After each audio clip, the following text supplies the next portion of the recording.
and good morning, everyone. Thank you for coming and being here. So as Maya said, this is the first collaboration between the Jewish Studies program at San Jose State with the leading Jewish bodies and communities in the area. And I'm really excited to see you all here. Community members, faculty and staff and students from San Jose State University, and basically Shtisel lovers from everywhere. So thank you, Maya, first of all, for your partnership in making this happen. And thanks all the others who supported us in doing this. This is going to be the first event in our mini-series, and we'll host Dr. Tom Persico. You can see him here. He's an Israeli visiting scholar to UC Berkeley, and I will present you in just a few minutes. The next event will take place next week, same place, Zoom, same day and same time, so Wednesday at 10. And we will host the co-creator of Shtisel, Yonatan Indursky, a wonderful television maker who grew up in a Haredi family, went to study film, and created Shtisel and became a rising star in the film industry in Israel. I'm going to start with what Michael Aloni, the actor who plays Akiva, Kive, as you know him, in Shtisel, said about the first time he read the script. And he said the following. When I read the series for the first time, I went over the episodes, and when I finished, I kissed each and every page and said, thanks God, Toda Elokim, or at least thanks to the one who wrote this wonderful script. It is just the kind of series I like. It has magic. It has a human side to it. I would call it the Jewish Sopranos. But then after a while, once I calmed down and got back to my senses, says Michael Aloni, I thought, but who's gonna watch it? It's not sexy. It doesn't have much action. So I called the producer and said, this is wonderful. Let's do it. Let's do a wonderful series that nobody's going to watch. And as you all know, because we're here today, the rest is, of course, history. Shtisel was first aired in Israel in 2013 and became an immediate success. It was loved by critics, by the audience, the Israeli audience at that time, and became the pride of Haredi people, right? The heroes of this series, who usually distance themselves from mainstream media. They, for the first time, liked the image as it was portrayed in this drama series. In 2018, Shtisel was purchased by Netflix and broke into the international arena. The Shtisel mania spread beyond the borders of Israel and became a worldwide phenomenon among Jews and non-Jews equally. Its leading characters, a widowed father, Shalom Shtisel, his artistic, romantic son, Kive, who does not really follow the rules of the community, and their extended family, Giti, Ruchami, Tzvi Aryeh, and others, captivated the hearts of many around the world. Season 3 of Shtisel that was just aired at the end of March and is really the reason why we thought it would be a good idea to talk about the series, was thus long waited by the series fans. So I assume many of you here are either in the middle of watching it or binged it all the way and already kind of are ahead of me because I'm in the middle. But let's just for a second share a reminder of what Shtisel has to offer. So just a second here. That's going to be just a minute of video.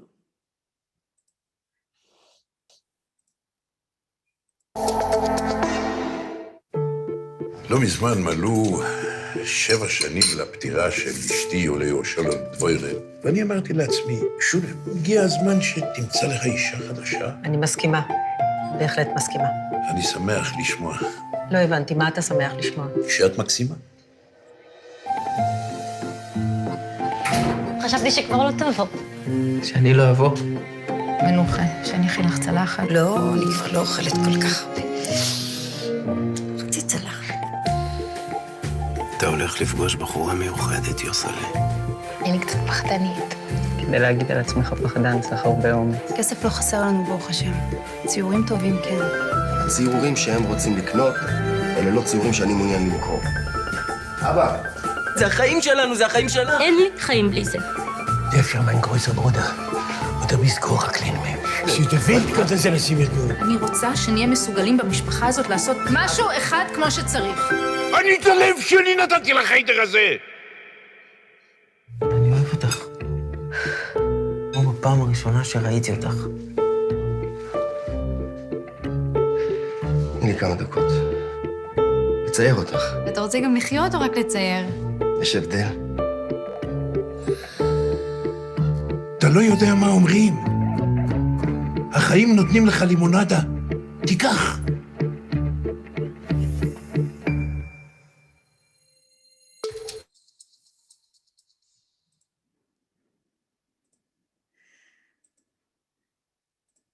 So this is just the trailer, and I already have tears in my eyes, which I think says something about the power of Shtisel, or maybe about myself, but let's assume it's about Shtisel. And it really makes me wonder, what is the secret of Shtisel that made so many people open their hearts and minds to a world that is so different and distanced from anything they know, being Jewish or non-Jewish?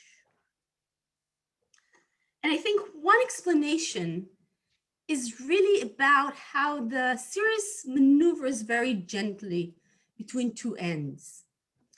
And on one hand, it is humanistic and compassionate and presents a perspective that allows everyone, really everyone, to feel as if they're a member of the Shtisel family in a way. I mean, we're all Shtisels, right? The series touches on the most common, simple aspirations of any human being, any one of us, the search for love, for connection, for recognition. It is really about our gentle maneuvers every day in the family we're born to. The social rules that we absorb from our very first day, it's all there. It is so familiar. But on the other hand, Shtisel is all about otherness. It is a voyeuristic view into an unknown, strange world. A strictly religious community that intentionally invests its efforts in remaining segregated and different, distanced from any outside influence or any impact of technology and modernity. Ultra-Orthodox Jews do everything different, and they intend to. They dress differently, they act differently. They speak in a distinct language, which is a mix of Hebrew with Yiddish. They dedicate themselves to the study of Torah, at least men. They have large families, yet they accept a very modest way of life that many of us would see as simply poverty. This is very present in the show, in the series. And today, I invited Dr. Tomer Persico to speak about this side of the show, about this otherness. We will talk about what does it mean to be an ultra-Orthodox? What are the roots of this extreme stream of Judaism? Well, extreme from my perspective, right? As a secular Jew. When did it emerge and how did it emerge? Is this the real Judaism? And the rest of us, well, Jews, not all of us are Jewish here, are less Jewish or less successful in keeping the rules? So I'm more than happy to introduce Dr. Tomer Persico, who's the Koret Visiting Assistant Professor at UC Berkeley at the Institute for Jewish Law and Israel Studies, and the Shalom Hartman Institute Bay Area Scholar in Residence. Persico is really all about the otherness in Judaism. His fields of study are contemporary spirituality, Jewish modern identity, and forms of secularization and religiosity in Israel. His first book, that was based on his thesis, is dedicated to Jewish meditative tradition. His second book, that I am curious to read, is just coming out in Hebrew for now, and is examining the way that the idea of image of God influenced modern Western civilization. And it will be published this summer in Hebrew. On top of that, Dr. Persico is an activist of freedom of religion in Israel. He writes a very popular blog on religion and politics, and is an often commentator in Israeli and international media. So we'll start the conversation with Dr. Persico's short talk as an introduction to our topic. And this will be followed by a really free-flowing conversation with me, and I'll be your voice presenting your questions and comment as you go along in the chat. So Dr. Persico, good morning, and the stage is yours. Good morning, Anat. Thank you very much. Hello, everybody. I'm so glad that so many have joined us today, and thank you for inviting me, Anat. And really, I think I'm going to build right away on something you said. One of the things that makes Shtisel so magical is indeed the tension between the extreme otherness of the ultra-Orthodox Jews in Israel and our view. And there's even another level of tension here, because the ultra-Orthodox in Israel, as is seen in Shtisel, are becoming more and more integrated into Israeli society. And this is one of the points of tension, or the fault lines, that make the series so interesting. How do they cope with it, experience it? What are the challenges, etc.? So what I want to do today is talk a little bit about the ultra-Orthodox identity. And I want to talk about it, I want to explain it as a modern Jewish identity. The ultra-Orthodox identity is another modern Jewish identity, just as Anat's identity is, as my identity is, as the Reform Judaism is, as modern Orthodoxy is, as secular Zionism is, etc., etc. And this is what I want to chart out, understand the characteristics of ultra-Orthodoxy, and at the end also talk a little bit about ultra-Orthodoxy in Israel today, which will bring us straight to Shtisel and points of the plot there.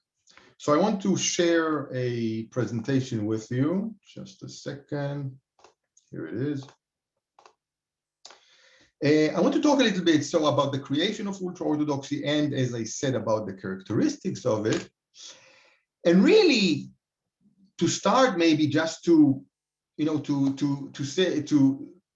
point out how we usually view the ultra-Orthodoxy, basically as a great mass of black hats, or women with hair coverings of all kinds. And obviously, we know that that's not the case, that there's much more nuance there. And yet, we many times think for ourselves that this perhaps is the way that Jews looked like and behaved pre-modernity, in pre-modern times. We think that this is the traditional way Jews lived, and that they are only preserving such tradition. I want to dispel this, I would say, illusion quite quickly here. I mean, if you look at pre-modern Jews, if you want to see traditional Jews, they look more like this, right? And I'm bringing here as an archetype, as an image, of course, this is Chaim Topol playing Tevye the milkman in Shalom Aleicham's famous series of stories that became a book, that became a film, a musical, etc. This is a pre-modern Jew. They are not dressed in black. They are not dressed the same, each and every one of them. They are not living in segregated societies on purpose. They are living usually in the shtetls or in the ghettos, anywhere in Europe or also in the Islamic world. But they are different from the ultra-Orthodox in quite a few points, which I would like to try to present. I brought here a quote by Shalom Aleichem, right? And here he's talking about the people of Mazveka, a town, of course, in Eastern Europe that he writes frequently about. And I want to just to flesh out what the life, what pre-modern life was. It was not Haredi life, right? I'm reading here. The people of Mazveka are not among those who huddle in the courtyards of God and would almost hurriedly swallow their prayer, thus in their simple way to hasten and leave their shul, synagogue, and go forth to their works and artistries, seeking livelihood for their soul and for the souls of their household, each to his they turn, leaving the bums who are good for no craft, and 2 or 3 young Torah students or grooms that eat at their in-laws' table.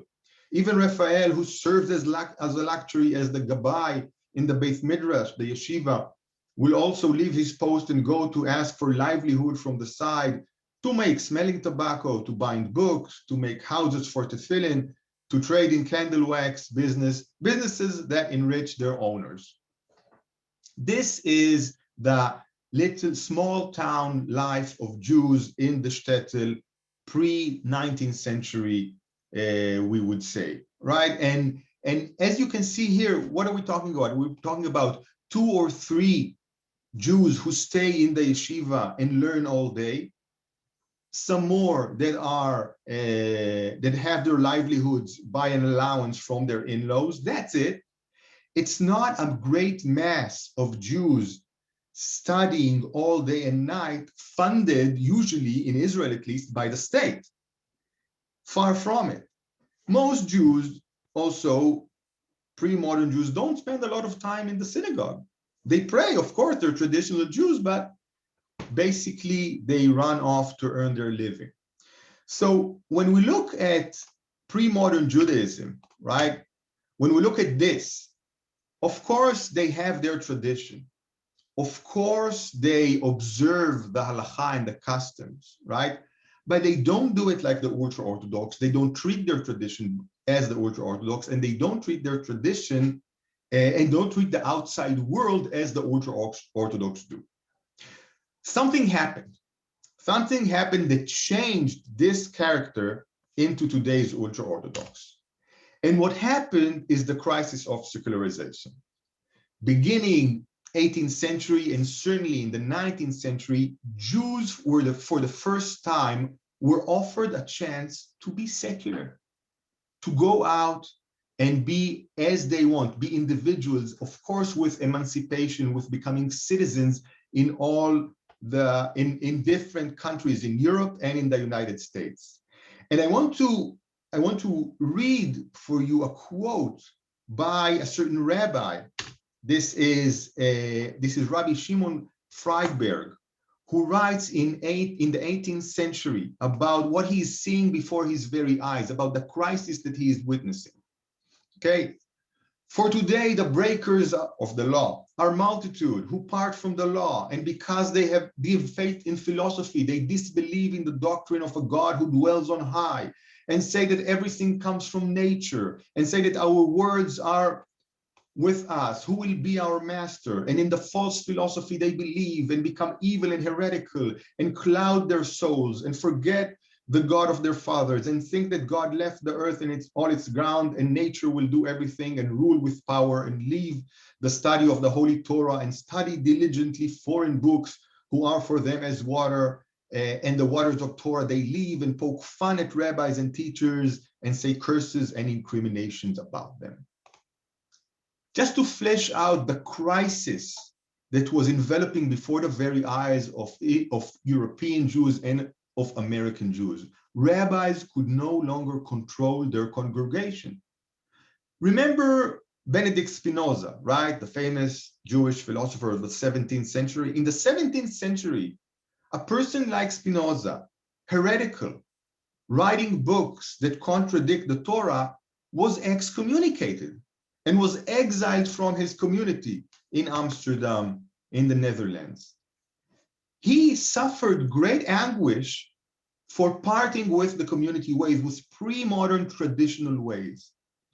But suddenly that's not allowed. That's not possible, I'm sorry. When you have half the community stopping of the observance of the halakha, you can't excommunicate them. You can't excommunicate half the community.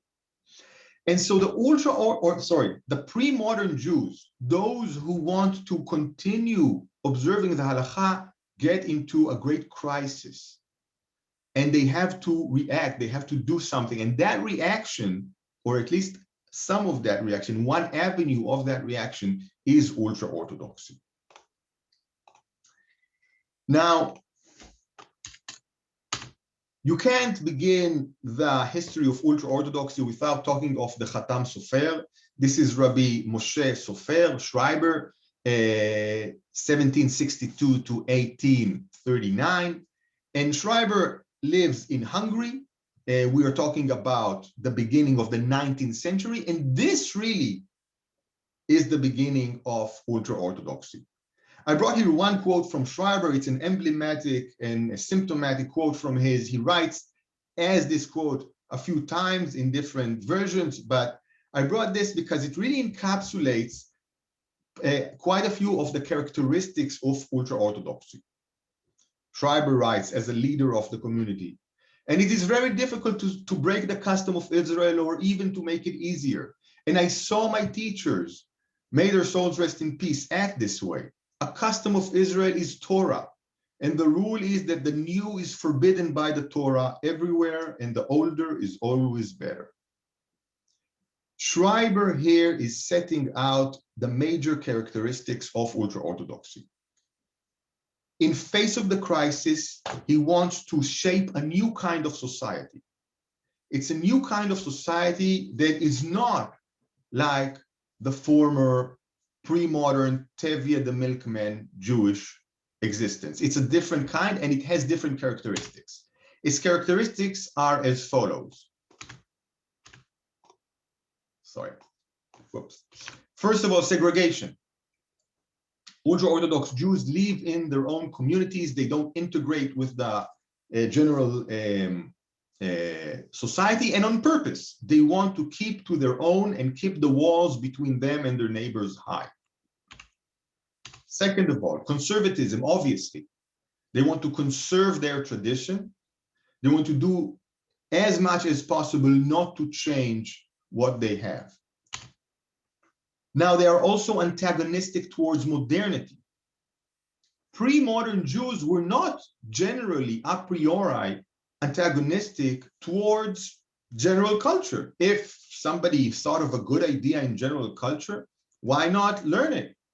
As we all know, Maimonides, the most famous Jewish philosopher of the Middle Ages, learned Islamic philosophy and used Islamic philosophy. He learned Roman medicine and used Roman medicine. He had no problem with that. The ultra-Orthodox are specifically and on purpose antagonistic towards modernity and towards modern ideas. Fourth, they have, of course, difference towards the sages, towards the rabbis. This is a very important principle. The rabbi decides for you. Again, don't think this is the same as pre-modern Judaism. Pre-modern Jews, they had their rabbis, but nobody thought that in general you have to follow everything that the rabbi says. A Jew who knew from themselves what is allowed, what is not allowed, could not consult the rabbi at all, and certainly not do what they say. Sometimes could even do something that is not exactly according to the law, and that flexibility was there. But here there's this difference towards the sages. There's halachic strictness. in contrary to pre-modern Judaism, which tended to many times use the more lenient halachic path, which was not committed to strictness if there was no specific reason for it. Now there is reason for it, of course, which is the crisis of secularization. And finally, totalism. This is not a good word, but I couldn't find another. An identity that is holistic and total. You are Haredi or ultra-Orthodox only. You are not something else apart from being ultra-Orthodox, right? A Reform Jew in America is an American and a Reform Jew. A modern Orthodox Jew in America is the same way. A religious Zionist Jew in Israel is Jewish and religious, but also Zionist, national, and such. A Haredi, in principle, is only a Haredi. There is no other thing that you are. You dress Haredi, your name is Haredi, you talk Haredi, your profession is Haredi, of course your community is Haredi, and all your views should be, at least in principle, Haredi. Now look how these characteristics fit into this short text by Khatam Sofer that I brought, right? Halachic strictness. It is very difficult to break the custom of Israel and even make it easier, right? A custom of Israel is Torah. Everything is Torah, right? If you have a custom, it's not halacha, it's not Jewish law, but just a custom that you had, this is already a mitzvah, an ordinance. You cannot diverge from it. So there's halachic strictness there. Everything becomes very important to be observed. Conservatism. I saw my teachers, may they still rest in peace, act this way. I'm not making this up. This is part of the tradition. Of course, he is making this up, right? But the assumption that everything should be connected to tradition. The older is always the better, right? Antagonism towards modernity. The new is forbidden. Again, something different than pre-modern Jewish existence, which never was that way. And now totalism. And in order to understand the ultra-Orthodox totalistic identity, I've brought another quote. This is a quote from Rabbi Akiva Yosef Schlesinger, who was a student of the Khatam Sofer. And it's a very important quote. It really encapsulates a lot of ultra-Orthodoxy. I'm reading it.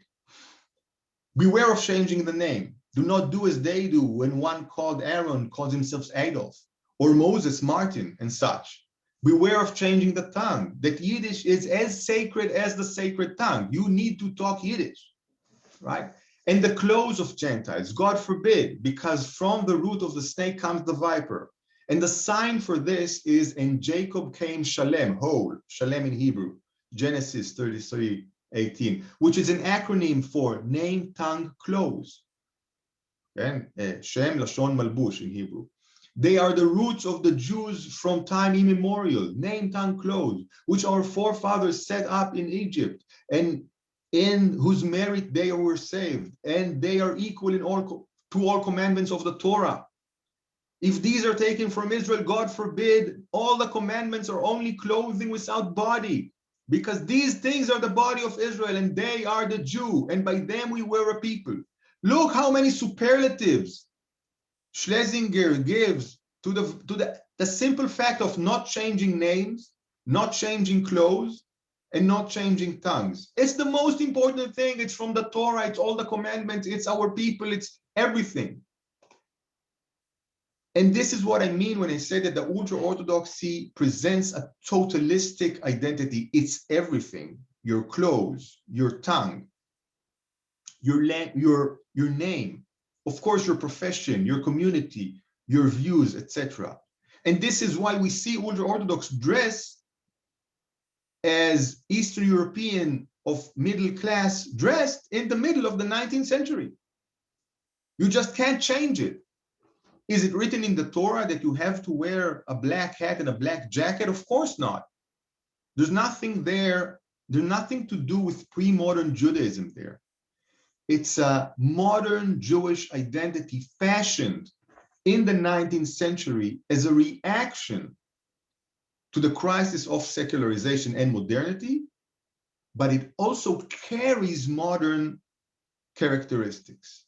And I want to say a few words about that now. I mean, it's not only modern because it was created in modernity in the 19th century. Obviously, it was.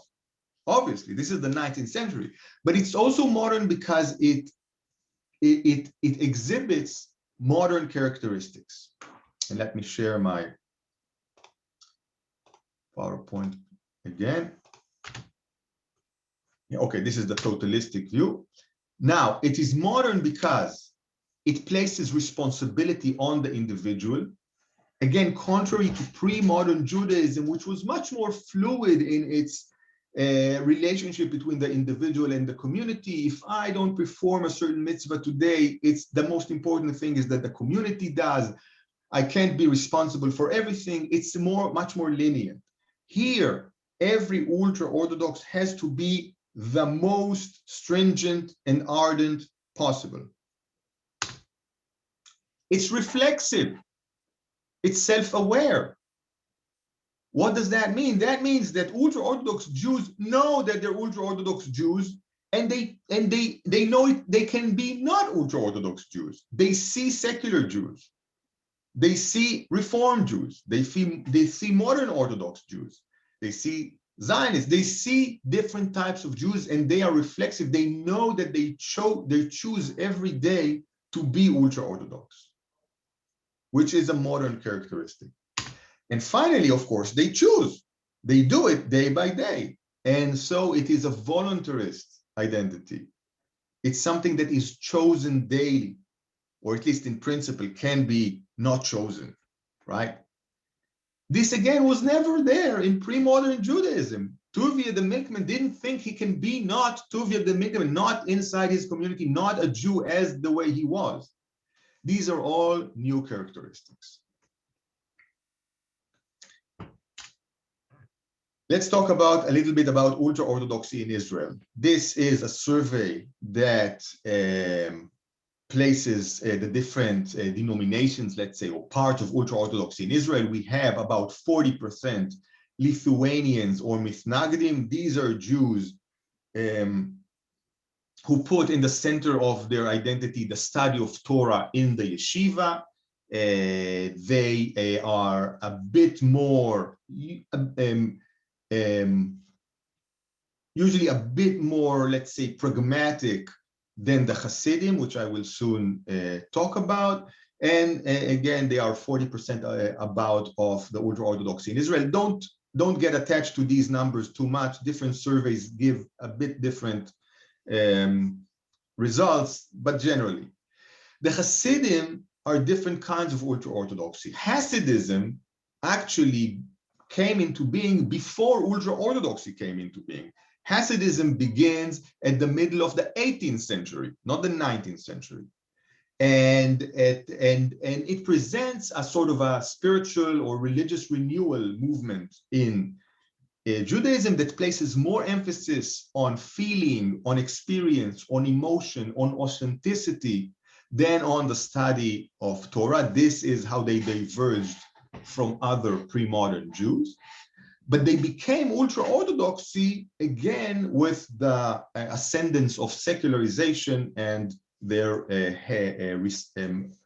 had to recede and join their Lithuanian brothers who before this were their rivals in resisting ultra-Orthodoxy.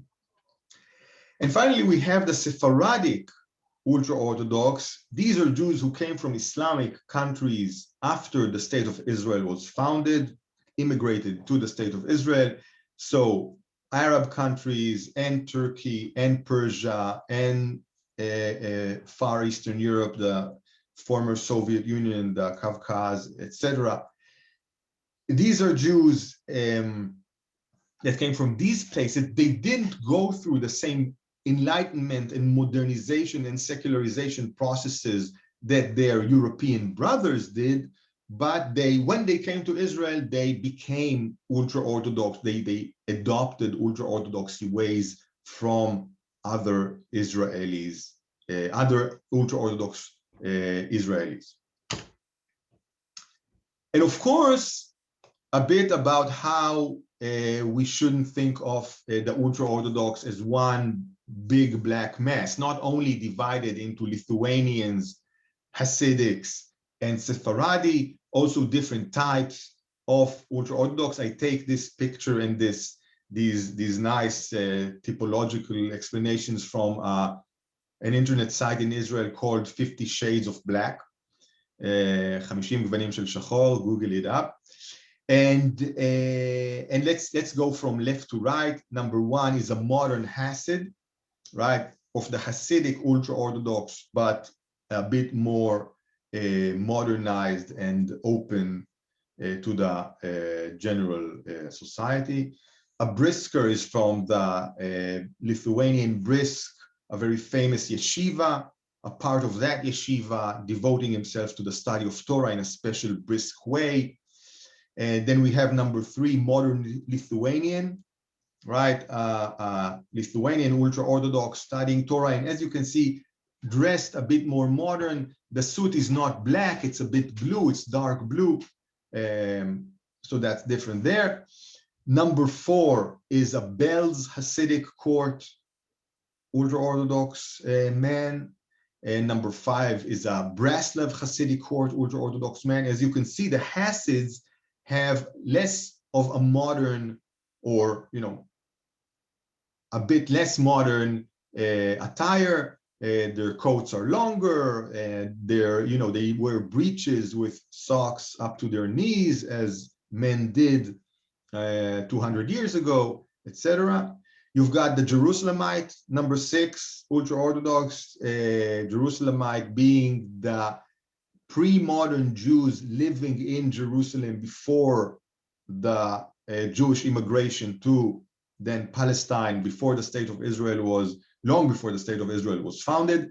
So they keep their customs being Jerusalemite. Their dress is less European in that way, but still they have become ultra-Orthodox. Then you've got the Lithuanian Frumer. Frumer is more religious, more devout, and so his suit is black and not dark blue.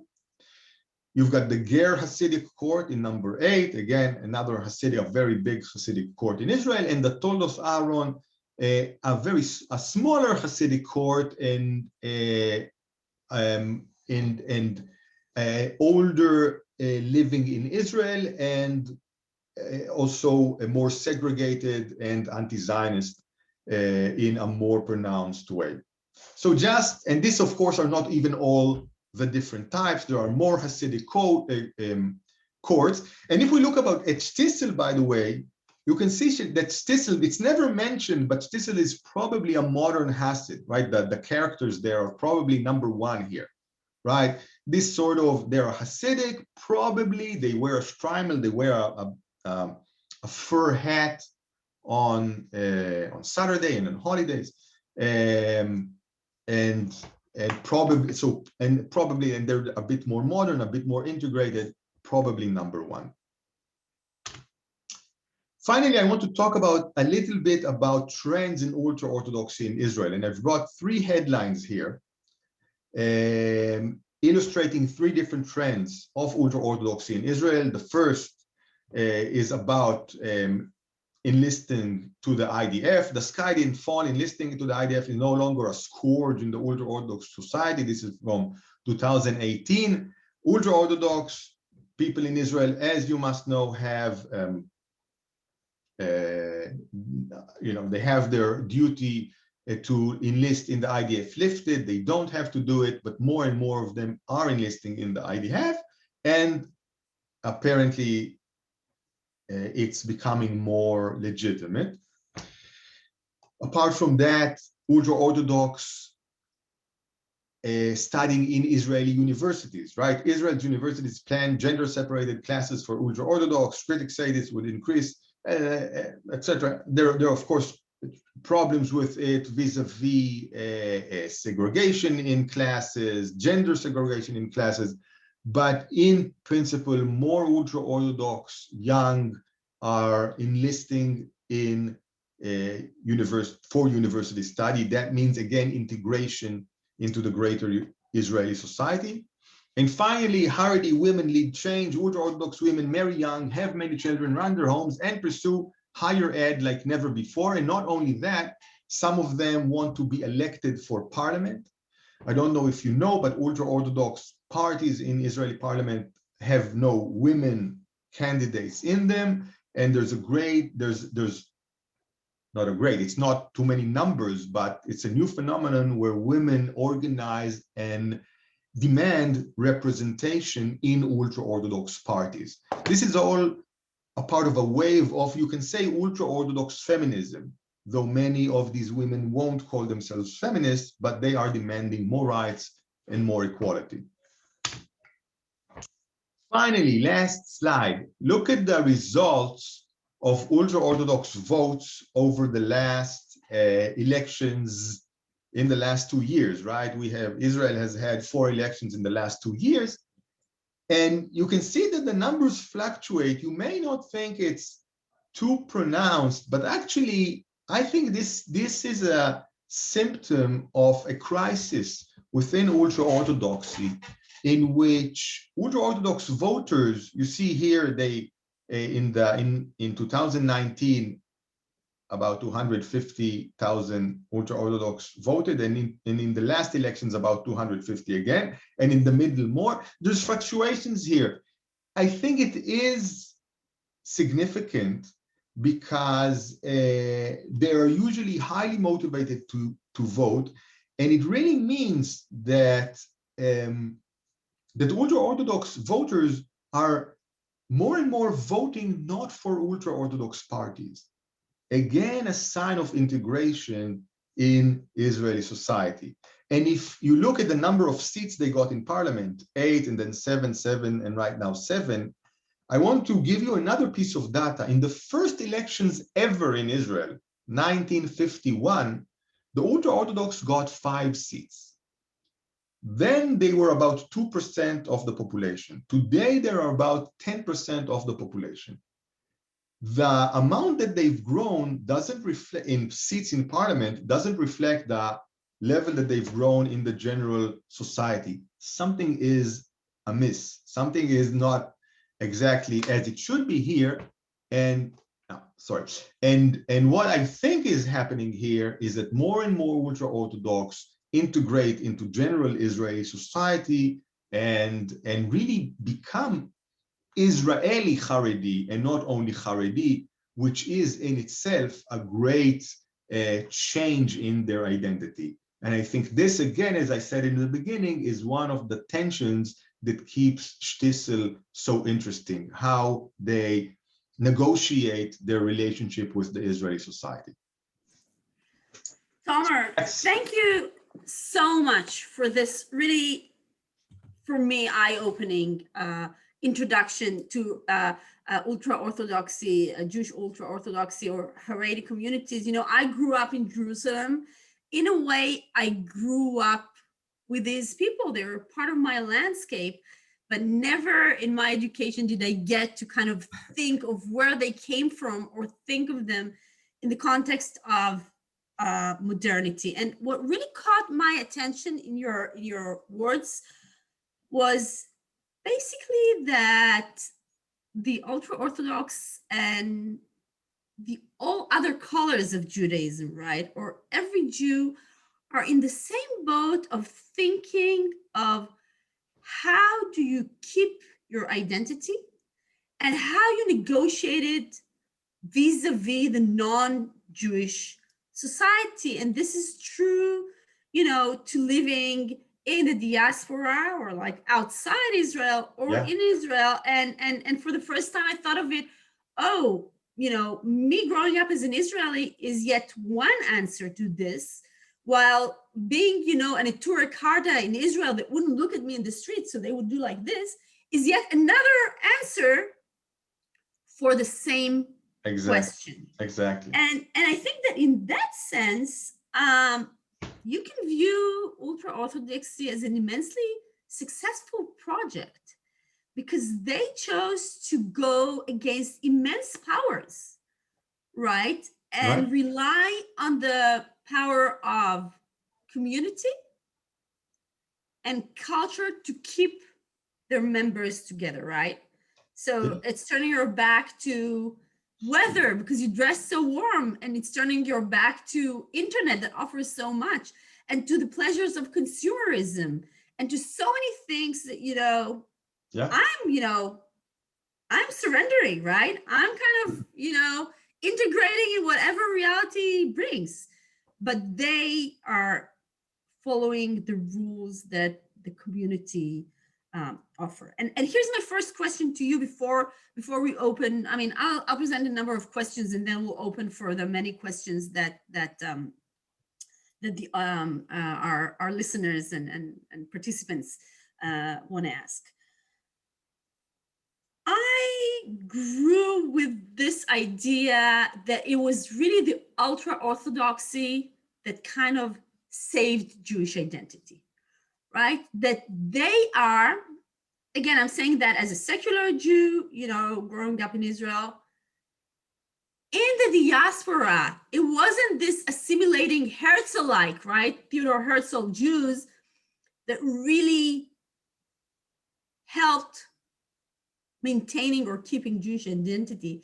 It was these people, and therefore the logic says, we should respect them as they are in Israel because they are the real thing. So I want to hear your opinion about this. Is it true? Definitely this is a very common Israeli secular sentiment, right? Like this deference towards the ultra-Orthodoxy. And, I don't want to rule it out completely. Obviously, they have preserved some form of Jewish identity. And we can even talk which Jewish identity, if we want, is closer to the pre-modern Tuvia the milkman Jewish identity, a secular Zionist in Israel, or a religious Zionist in Israel, or a Haredi ultra-Orthodox. We can try to compare and talk, but we need to understand very clearly that they are not representing today pre-modern Jewish identity. They are not traditional Jews. They are ultra-Orthodox Jews, something that happened, created in the 19th century, and reflects and exhibits quite a few different ways of conceiving Judaism than pre-modern Judaism, right? So I think, as you said in the beginning, was, really the crux of the matter, and that is every Jew in the 19th century had to think how they, if they want, how they express and preserve their Judaism. What happened in the 19th century is the Judaism... But were they more successful? Did they do better in the strange way they chose, like in this very strict way of sticking to who we are and, and presenting it and kind of branding ourselves is so different? Yeah, but looking back may be a good idea. If we measure success in preservance of customs, they were very successful. If we measure success in preservance of life and preservance of prosperity, they were very much not successful. They cannot defend themselves, and they are totally dependent on the general society for their livelihood, right? So, there are trade-offs here. They certainly have preserved a lot of customs. They've preserved Yiddish, which is a miracle in itself, I think, right? Like a whole language is saved, basically. For example, yeah, right? Yeah. This certainly so, but again, the ultra-Orthodox community, as it is today in Israel at least, is totally dependent on the larger community for its very existence. It is funded by the rest of the Israelis. Okay, so is this, success or not? Again, it really depends what our yardstick is. But I would against that, I would say, well, you said they started as 2% of the population. Now they're 10% of the population. It's another measure of success. They're just creating these big families, right? Numerically, certainly. An average Israeli family has 2.3 children, I think. They have 6-point-something children, right? And they are willing to sacrifice comfort and level of living for this, right? And by the way, it is their numerical success that is today challenging them, because when you have a community of a few tens of thousands of people, as in the beginning of the State of Israel's existence, you can more or less control and homogenize their behaviors and dress code and whatever. When you have a community of 1 million people, such as today, you can't. And it's that wider edges of the widening edges of the Haredi community, of the ultra-Orthodox community, that are becoming more diverse and more integrated into Israeli society. And that's a great challenge for the rabbis. So the ship is kind of starting to kind of find their own way. It's unraveling in the edges, right? And nobody can police it anymore. So I want to take. So you're touching about the ultra orthodoxy and Israeli society, and I want to touch on this because this is a really complicated relationship, right? For the first time, this stream in Judaism was institutionalized in a way, right? Integrated into a nation state formally in a way that it's being supported, exempted from military service, right? Has political representation, have a lot of political power because, they usually are kind of the balance between left and right, right? Very sectorial. We could also see that in the Corona crisis, right? How all the undercurrents, right? All the tensions emerged. Right. And again, I'll represent, the secular point of view of really seeing, I'll try to represent the common view, okay? Seeing the ultra-Orthodoxy as, I would say, parasites, right? So there's a lot of antagonism and hostility even, right? They're taking advantage but not giving back. And also as a threat, they will take over, right? They will control us. They will make our state, an ultra-Orthodox state. They will, take us all down because of economy. They're too much of a burden. I mean, I'm trying to again kind of bring in the kind of common things often heard. But actually, as you touched on it, this is more complicated because there are also changes happening inside the Haredi society, right? So in a very simple way, I'm going to ask you who's going to win, who has the upper hand, but you'll probably have a much more complicated answer. Thank you. Let me start by, the fears that are expressed. I haven't looked at the statistics lately, but usually people talk about the fact that about a quarter of kindergarten children in Israel are ultra-Orthodox, something like that, right? I don't know that. And that's the future. Right? And people are simply extrapolating and saying, okay, a quarter now, this means that 25% of voters will be ultra-Orthodox in 18 years, right? Or 10 years or something, or in 15 years. And that's it, right? We're gone. And first I would like to say, never trust demographic forecasts. They are infamous for being misleading and not materializing. Many things can happen even in 10 years. And so we don't need to trust these too much. But having said that, these are legitimate concerns, because obviously if more than 10%, let's say if 25% or 30% or something like that of Israelis will be ultra-Orthodox, Israel will not be able to maintain its level of economic prosperity, basically being a Western country, at least in terms of economics. It won't be able to do that if 30% of the population don't pay taxes and indeed are dependent on other people's taxes. So it's legitimate concerns, but again, what we are seeing already is more and more integration of the ultra-Orthodox in Israeli society. And by the way, when we are talking about Israeli Haredi hyphen, right, not Haredi, we are already talking about a breakdown of the Haredi identity, because remember, Haredi identity is a totalistic identity. And the minute it has this hyphen in it, the minute it's sharing its basic identity with something else, in this case, Israel, nationalism, yes, right? Israeliness, Zionism, it's no longer a Haredi identity, it's something else. By the way, if we want to talk about politics, this shift into Israeli Haredi, into Israeliness, is also usually for the Orthodox a shift rightward politically. So there's no real process of liberalization, or and needless to say, not progressiveness coming from most of these Haredis that are going through this process of Israelization. They are basically, they will be more voters for the right in Israel, basically. But in terms of demography, we don't really know what will happen. So, well, basically, so I want to kind of know, so who's going to have the upper hand, and you're saying, well, yeah.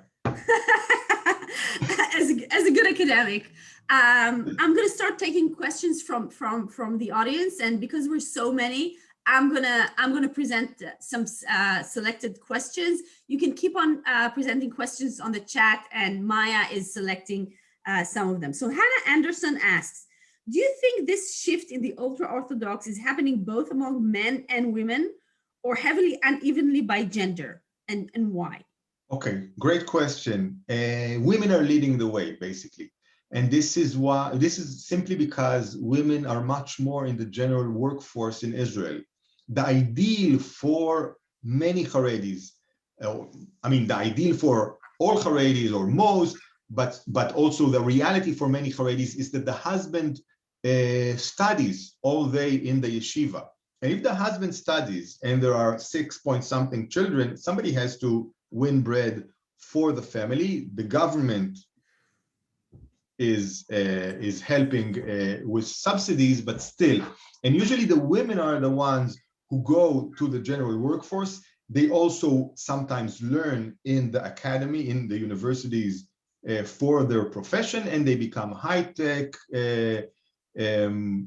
technicians or lawyers or accountants and whatever. And my own accountant, by the way, in Jerusalem, ultra-Orthodox women. So they are exposed to the outer world, so to speak, and bring back ideas that are novel to the community and lead the way in this integration to Israeli society.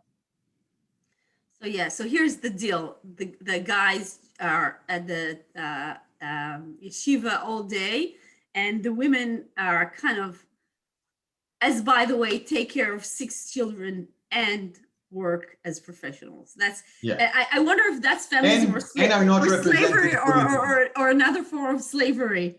Sorry? And are not represented in parliament. And they cannot, they vote, but they don't have, All right, Effie asks, the Haredi are more and more into social media and modernism, and that what got them so many Haredi into the streets of Jerusalem in the last riots. Okay, so they're being organized through social media. How do you explain this new trend into technology of the Haredi? So basically, I would elaborate.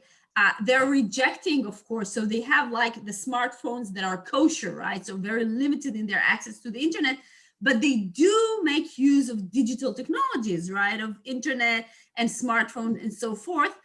So if you can refer to their use of social media. Of course. So first of all, the data in the last decades, Haredi access to the internet has doubled itself from 23% to 51%, something like that, right? According to surveys.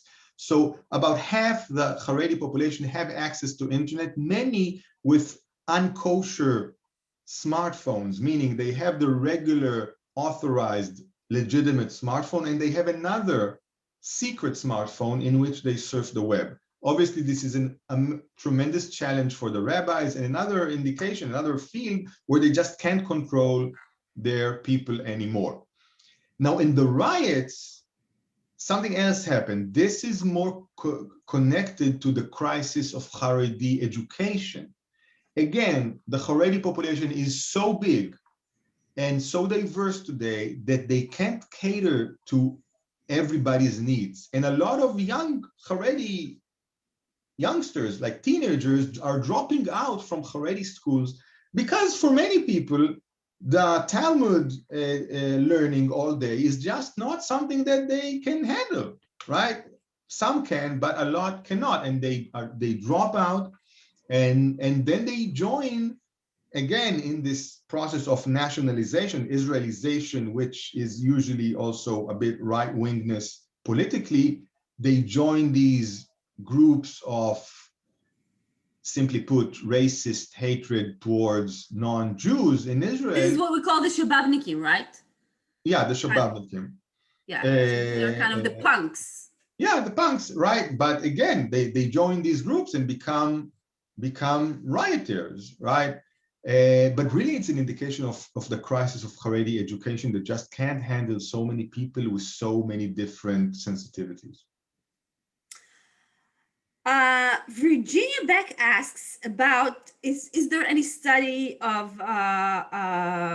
people who were raised as ultra-Orthodox and live the belief, this way of life, the system, their community? And this is, I want to just elaborate on this question because it's really a good preparation for next week, because Jonathan Indursky is this guy, right?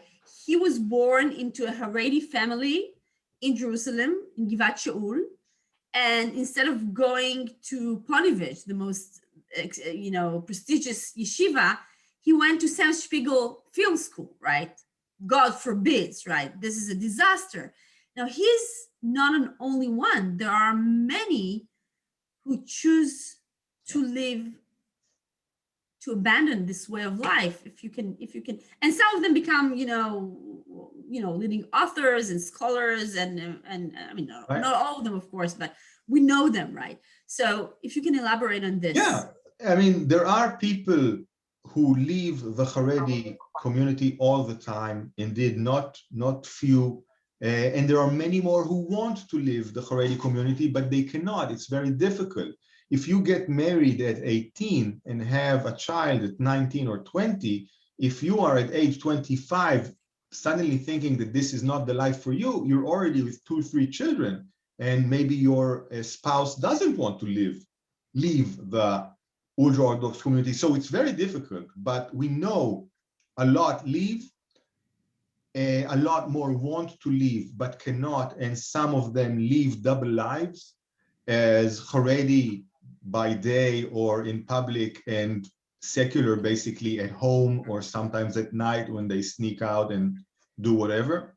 Yeah, which reminds us like the stories of, of the gay community, right? Of like hiding your identity just to kind of comply with your community, and exactly being in the closet would be the right term, right? They're in the closet, they're in the closet, and so there are quite a few like that, and really I think here the state of Israel is negligent in not offering Haredi who want, not of course trying to convince people to stop being Haredi, but actual people who want to be Haredi, not offering them the assistance that they need, because let's remember, these people come out into the secular world with almost no skills, no English, no math, or very little, a very lacking understanding about even history, citizenship, general culture, and they need help. And here I would think that the state of Israel is in duty to help these people.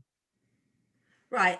Can you refer to how Haredi families would usually relate to a member of family who decided to leave the religion?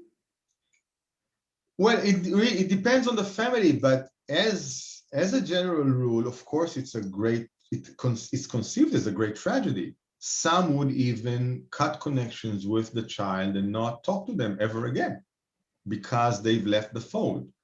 So it's certainly, so again, also from this angle, it's very hard because you are risking alienating your family and really cutting connections with them. Is that changing? So we're familiar with the stories of a family doing Shiva, right? Like Right. relating to the girl or boy who decided to live religion, as if they were Deceased. deceased. Yeah. Oh. I mean, is that changing? Is there more openness? And again, it's changing, but the question is, where is it changing? It's changing in the wider margins of the Haredi community, which are, again, more integrated into the Israeli society. There are still, though, many ultra-Orthodox who are more in the, let's say, the center, the metaphorical center of the community, who are still, who still are very stringent and consider this a great tragedy and will sit Shiva on their children who have left. Louis is asking a really interesting question, and it relates to some new themes that are presented in Shtisel 3. What are the differences in beliefs and practices of Haredim and Mizrahi? I assume he relates to Mizrahi Haredim, right? Right. What difficulties are Yosele and Shira likely to face in their marriage? So I'll just explain to anyone who didn't see. So the season 3 touches on some sensitive nerves, right? Some conflicts and processes of change. And one of the things is really acknowledging that most of the Haredi society is Ashkenazi, and there are tensions on the verge of racism, right, towards the non-Ashkenazi. Not on the verge. Not on the verge. Not on the verge. Racism. And this, so in this season, it's represented through the kind of idea of mixed marriage of an Ashkenazi and non-Ashkenazi Jews. So if you can refer to this. Right. Now remember, ultra-Orthodoxy was created as a Jewish identity in Eastern Europe in the 19th century, Hungary, etc. This is where it was invented, as it were. It came to Israel after the Holocaust and with the founding of the State of Israel. And then people from Islamic countries that came to Israel met it there. They were not ultra-Orthodox before they got to Israel. And in Israel, some of them were convinced that this is the true way of being a religious Jew, right? That's not the way they were when they lived in Baghdad or Tripoli or Tehran, right? They adopted it in Israel. Now, obviously, if they adopted it, it's just a few generations old, 2 maybe, right? And they also make it their own little version of it, right? They have their customs from their original Jewish existence in where they came from, and so they created a certain version of it. So first, it is true that they are not exactly in their ways, in their customs, in their ordinances as Ashkenazi, Lithuanian, and Hasidic ultra-Orthodox. It's true. Add to that, really, and excuse me again for being blunt, racism against Jews who are, we can say, of color, Jews who are not European, and the Haredi community is certainly not without its quite blunt racism against such Jews, not to mention Arabs, etc. We see it quite often in stories about the education system, right? Where a Mizrahi, ultra-Orthodox Jew would not be accepted to an Ashkenazi institute and so forth. Yeah. So it's often been reported in the news. And I want to take 2 other questions that really touch on these new topics that emerged in the 3rd season. So here is one from Lowy. I was surprised that the surrogacy was an option for Hanini and Ruhami, right? How do the ultra-Orthodox view this and other related issues such as contraception, abortion, and adoption? So, and I would say another sentence, of course, this is a society that values life, right? And big families and having children. it's really superior value, and I think it's Right. part of the beauty of it, right? I mean, Right. families and children are joy and blessing and are always welcome, Right. and it should be natural, right? It's the way of God. But Right. here you have modern technologies, medical technologies that really align with this, helping in reproductive processes. So how does the ultra-Orthodox society view this? So really, it connects to what you first said. They value children and big families as an ideal. And so it is so much an ideal that they are willing to go almost to any length to realize it. Indeed, couples who can't have children are really in a tight spot. They are, I mean, it's a traumatic experience, especially in the ultra-Orthodox community, not to be able to have children. And so they have no qualms about using the latest technology, IVF, fertilization, or surrogacy. Yeah, I mean, certainly.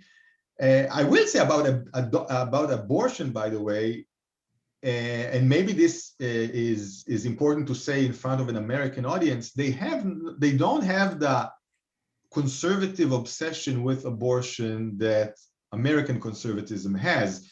It's abortion according to halacha, certainly up to the 3rd month of pregnancy is not a big deal. It's allowed, and it was never, an issue in the Jewish tradition as it is in at least today's Christian tradition. So that's not at all something that they're troubled about. But still, there are some tensions. So some rabbis would say, don't do these genetic checks, Yeah. or don't, or if you find you have Right. a fetus with Down syndrome, you should keep it, right? Yeah. That's God's will, and so forth. Yeah, from So another there is- direction, not because abortion is not allowed, but they would say, have the pregnancy, see the pregnancy through, because another child, even with the risk of Down syndrome or whatever, is worth it because we want big families. That's again the idea. All right. And another question is, how is mental illness viewed by the ultra-Orthodox, and what types of treatments would be available for someone like Racheli or Nuchem? So, and here's the tension between resistance to modernity, right? I mean, and then, well, surrogacy is part of it, right? Or IVF is certainly, the fruits of science. How about antidepressants or anything? Yeah, first, I wouldn't make too much of these discrepancies and dissonances between the professed ideology and the actual reality on the ground. It's not that you have any religious tradition that doesn't have these, and religious people live with them successfully.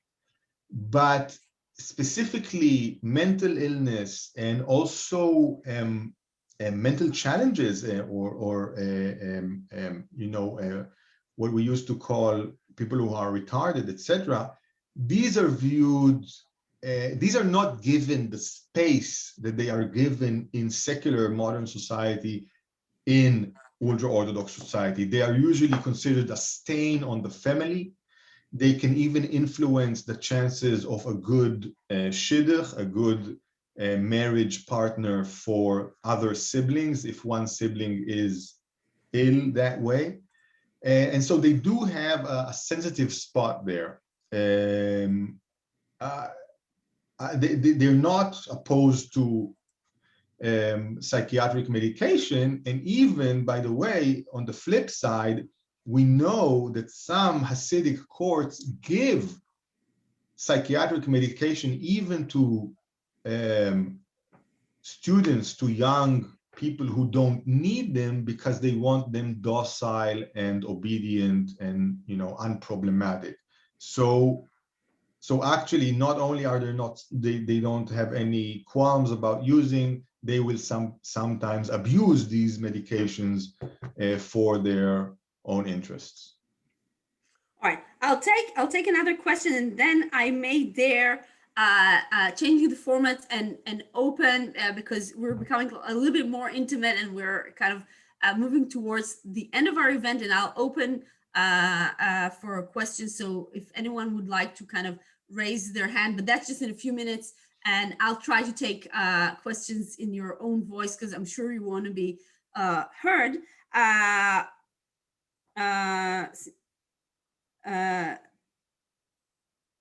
Okay, Steven says, all the comments about people leaving the Haredi community seem to be judgmental, that there is something wrong with being Haredi.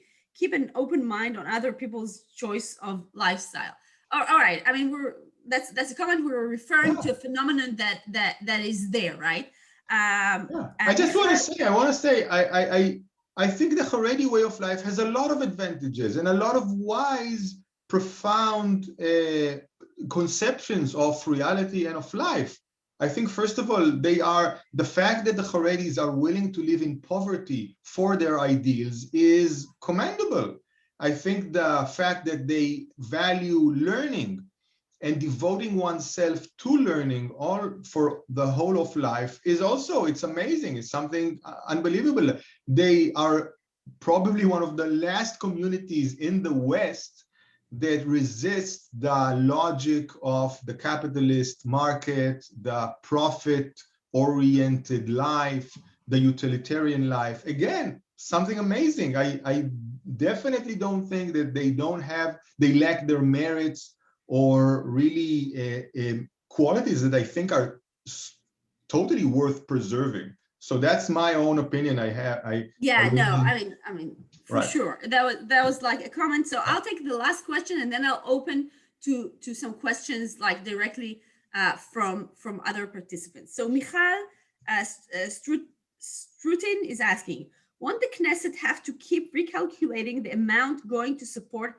Haredi as they become a larger percentage of the population, and the rest of the population cannot afford to carry that many? Is the Knesset engaging in that problem, right? So kind of, I mean, so we touched upon that before. That's exactly the concern of many Israelis, that while the state of Israel and the rest of the secular public in Israel could afford a Haredi dependent community, which was 2%, 5% of the population, when it's 10% or 15% or 20% or 30%, it will not be able to support this community without lowering the level of living for everybody. That's exactly the concern. Is the government aware of it? Yes. What does the government do? The government tries to direct ultra-Orthodox young people to academic learning, to get them integrated more and more into the modern market and economy. It's working in a way. It's not working as much as at the present demographic trajectories would save Israel in 20 years from lowering its level of economy and living, etc. Having said that, I again say, don't trust demographic speculations too much. Yeah, I think that's a good point, because there are also other processes of change. Okay, I'll try. So if you wanna ask a question, you can raise your hand. I'll just ask you to keep two rules. But first, yeah, Tamar? Raise your virtual hand in the thing, right? Yeah, or your hand. You can't see everybody. Yeah, no. I mean, I will moderate that. You can either raise your hand like this or raise your virtual hand if you know. I have just two requests. Keep your questions short, please, and present them as questions. I know a lot of us has a lot to say and a lot of opinions, but we really want to present questions to Tamar rather than just kind of voicing our own opinion in this forum, at least, because there are a lot of us. So whoever wants to go and ask a question, you're most welcome. Doris, are you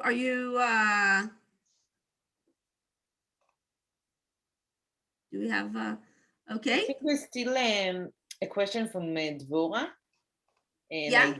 I don't know where she is, but she asked about the poverty. Most of them don't live in poverty. They rely on donations from abroad and subsidized from the state of Israel. Yeah, So I mean, it's still a very much lower level of living than most Israelis. It's not middle class. Okay, so I mean, yes, they're not hungry, but they live in small apartments with many children, in tight communities, in dense neighborhoods. They don't fly abroad for vacations, and you know, they don't buy the latest iPhone.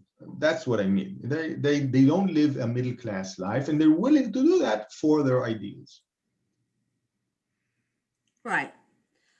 Tar, I want to ask you a little bit about media. I mean, I'm a media scholar, so I'm interested in that.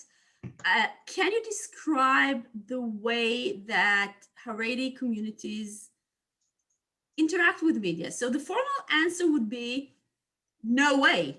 There's no entrance here, right? But we know that reality is much more complicated, Right. especially with the rise of internet that is everywhere. You can't really resist it. So how does that work?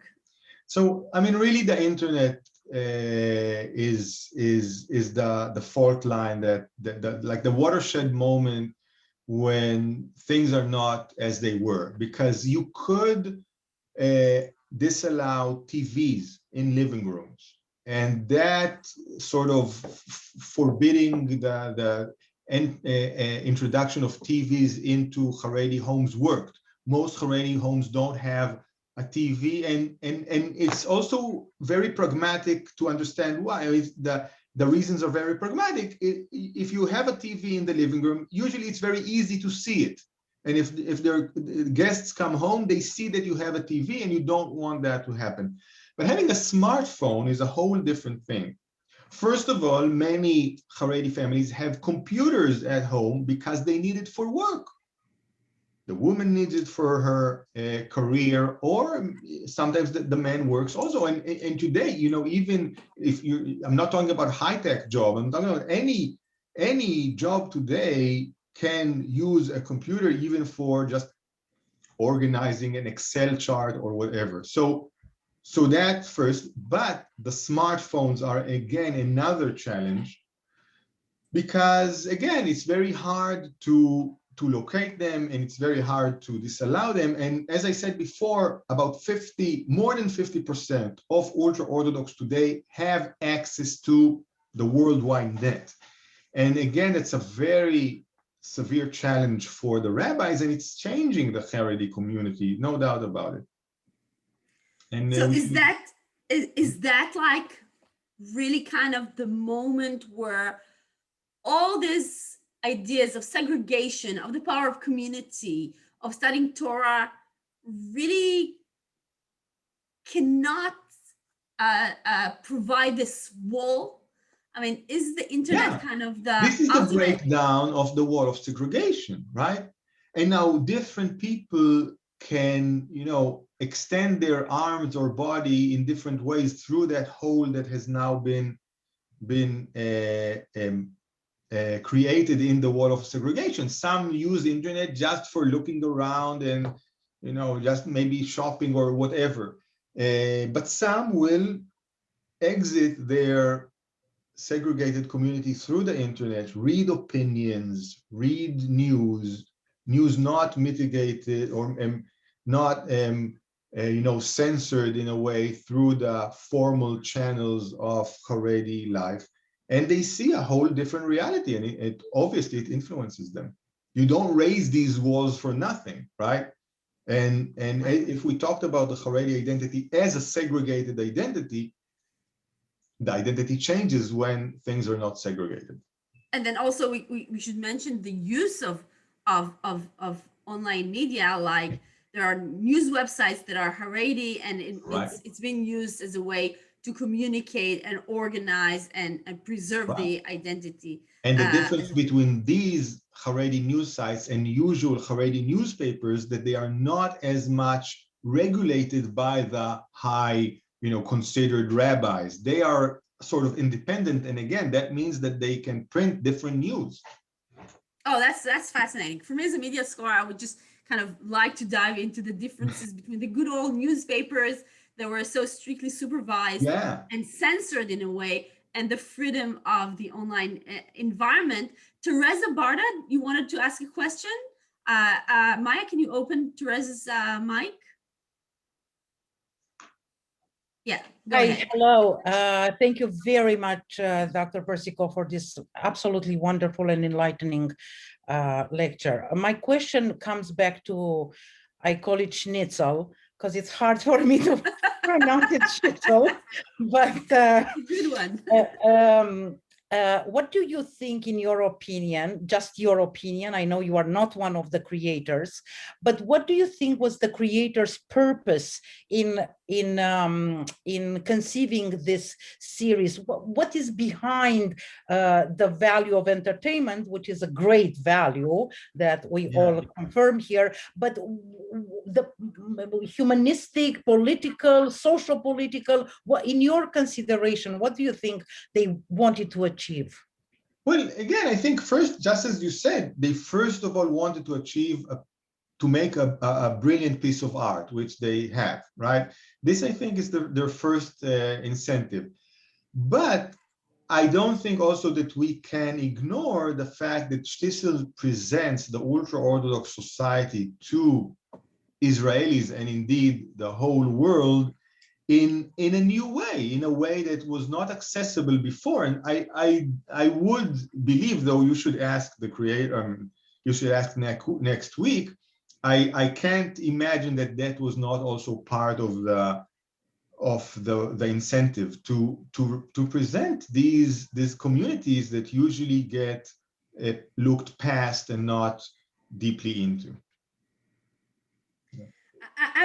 I would like to add to this, saying that I think, first of all, it's really, and when I first saw Shtisel, I thought, okay, I want to see who are the creators, because it was really very clear to me this couldn't have been done by people who came from a secular background. Okay, this is an insider look, and as Tomer said, the incentive is really to tell your story as you understand it. And I think that Yonatan Indursky realized that there is a potential here for a voice that wasn't heard before, right? So really, there were a lot of things done on Haredi way of life because it's so interesting and different and and exotic in a way to some. It was always an outsider look, right? Look at this kind of sea of black hats, right? That's an outsider look. Now exactly. Here we are looking at their face, kind of invited into the homes and see that these homes are not that different from ours, for the good and for the bad, right? And I think Yonatan could see, or maybe just had the urge of, bringing that experience. And maybe that's the only experience that he could offer, because you write from where you come from. But this is really for next week and for the conversation with Yonatan. Dvor asks, are Orthodox neighborhoods still inaccessible to secular people, and women dressed secularly being cursed, sometimes stoned? Well, stoned is a bit harsh, but so I'll just explain. Dvor refers to the fact that if I would walk in Mea Shearim in Jerusalem, with a sleeveless shirt or with shorts, I wouldn't be welcome. Tomer, do you want to relate to this?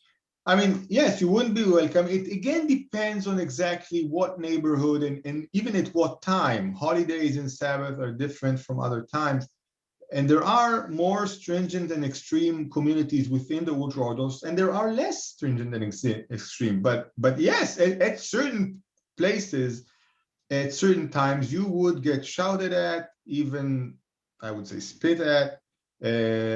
It's possible, yes. I mean, and some places are not hospitable for secular, dress. Sometimes, yes. All right, let's take it. So we're reaching the end. We'll take a few more questions from the audience. If anyone, then just please raise your hand, and I will open your camera. Your voice. Just let's see if anyone has more questions. All right. I just want to thank, first of all. I think Yeah. Andra had a question, right? Sorry, who? Yeah, Andra. Oh, I may have missed it. Oh, Andra, yeah, please. Sorry, I didn't see it. It's okay. Thank you for taking my question and for offering this to us. So my question is this, regarding abortion. I had always been led to understand that abortion in our faith is only permissible when the life of the mother is in jeopardy, based on the belief that whoever is already here takes precedence. And so that was the only circumstance under which it would be permitted. And it was interesting to me when it was described, Dr. Persico, that in the first 3 months, it's less consequential than otherwise. And I wondered if you might address that a little bit further, please. I mean, just to say, according to Halacha, strictly according to Halacha, you can build on Halacha to different directions, but according to Halacha, for the first 3 months, the fetus is not yet considered a person, simply not yet considered a separate human being. And as such, obviously, termination of pregnancy holds less consequences. It's just not killing a human being. The fetus is considered a part of the mother. And you're taking off a part of the mother, and it's not as it's considered in Catholicism, as it were, where it's a human being from day one. So Judaism was never as obsessive about preventing abortion as Christianity was, certainly today as it is in the United States. Yeah, which made Israel take a very different, much more liberal path. Not entirely, right? But a more liberal path. Specifically here. Again, also it's not like the ultra-Orthodox are living in a separate world, and certainly in the United States, attitudes in the general society seep in. And so sometimes they see their conservative Christian friends, and they also adopt this stringent point of view towards abortion. But in general, in the Halacha, in the Jewish law, it's not the same problematics. So I'll take Ava's note. She's saying Orthodox neighborhoods are not accessible. That's ridiculous. Conversely, if you are visiting an ultra-Orthodox area, you may want to be respectful and not wear short shorts and tank or crop top. Just like dressing respectfully when you're entering a shul or a church, traveling to more conservative countries, etc. So of course, this takes us to the big debate, right? Of whether but I agree. First of all, and like the whole tension of that's a very common debate in Israel, because it starts from there, and then it would go to kind of advertising, not showing women, and to distancing women out of public areas and so forth. So here you really are kind of going into the Israeli very. But I want to say, I never said that ultra-Orthodox communities are inaccessible. Yes, you can go there, and indeed you should be respectful as in any other place. But I'm saying if you're not respectful in that way, and sometimes a woman would wander into an ultra-Orthodox neighborhood dressed unmodestly, as it were, not on purpose, and then yes, it's uncomfortable for her. That's it. So I'll take the last question from Stephen. I see that you want to, Stephen Levine, if Maya could open the mic for him, and we'll end here. Maya, can you see Stephen? Yeah, thank you. Go ahead. I want to thank you for the interesting presentation today. Can you go back to the political element? I think you showed a chart that Shas gets about 7 or 8 Knesset seats, which is less than 10%. But that the Haredi voting population is higher. So where are those other Haredi votes going? Okay, so that's the question, right? Where are the other Haredi votes going? And they're going, if you ask me, they're going mostly to right-wing secular parties and right-wing religious Zionist parties. So the Likud is gaining some votes for this. And in these elections, specifically the last ones, Smotrich's religious Zionist, quote unquote, party gained a lot of votes from Haredi voters. And this is, again, this is part of the process of Israelization of the ultra-Orthodox. And with that Israelization, also a right-wing tilt politically for them. And that's the result. By the way, it's very concerning for the ultra-Orthodox politicians, right? They are losing votes, obviously.